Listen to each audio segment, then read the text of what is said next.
Simple and tasty ആയിട്ടുള്ള നൂഡിൽസിൻ്റെ റെസിപ്പിയാണ്. ആദ്യമായിട്ട് ചീനച്ചട്ടിയിൽ എണ്ണ ഒഴിച്ച് അതിനകത്ത് ഇഞ്ചി വെളുത്തുള്ളി ചതച്ചതിട്ടിട്ട് പിന്നെ ചെറിയ ഉള്ളി സവാള പിന്നെ ക്യാരറ്റ് ബീൻസ് ഇവയെല്ലാം കുറച്ച് ചേർത്ത് അങ്ങ് ഇളക്കുക ആവശ്യത്തിന്. അതുപോലെ തന്നെ തക്കാളിയും കൂടെ ചേർത്ത് നല്ലപോലെ അങ്ങ് ഫ്രൈ ചെയ്തേക്കുക. അപ്പോൾ ഈ സമയത്ത് കുറച്ച് ഉപ്പ് കൂടെ അങ്ങ് ആഡ് ചെയ്തിട്ടേക്കണേ. അപ്പോൾ അത് നല്ലപോലെ ഒന്ന് വാട്ടി ഒരു പച്ചമണമൊക്കെ മാടി വരുന്ന സമയത്തേക്ക് അതിനകത്ത് ആവശ്യത്തിനുള്ള വെള്ളം അങ്ങ് ഒഴിക്കുക. അപ്പോൾ നല്ലപോലെ ഇത് തിളച്ച് വരുന്ന സമയത്തേക്ക് നമുക്ക് ടോപ്പ് രാമൻ നൂഡിൽസാണ് ഉണ്ടാക്കുന്നത്.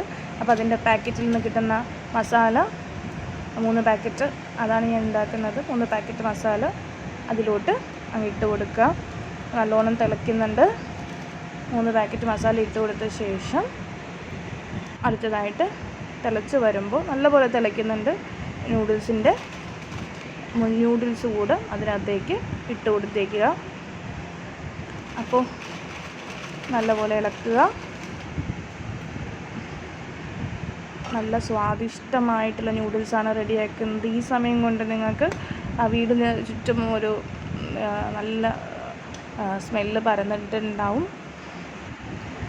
അപ്പോൾ വെള്ളം വറ്റുന്നൊരവസ്ഥയിലോട്ട് എത്തിച്ചേർന്നു. അപ്പോൾ നൂഡിൽസ് റെഡി ആയിട്ടുണ്ട്. ടേസ്റ്റ് ചെയ്യാനായിട്ട് നമുക്ക് നമ്മുടെ കൊച്ചു ശ്രീനികടുത്ത് കൊടുക്കാം. ബേബി ശ്രീനിക ടേസ്റ്റ് ചെയ്തിട്ടുള്ള അഭിപ്രായം എന്താണെന്ന് പറയുന്നതെന്ന് നമുക്ക് നോക്കാം.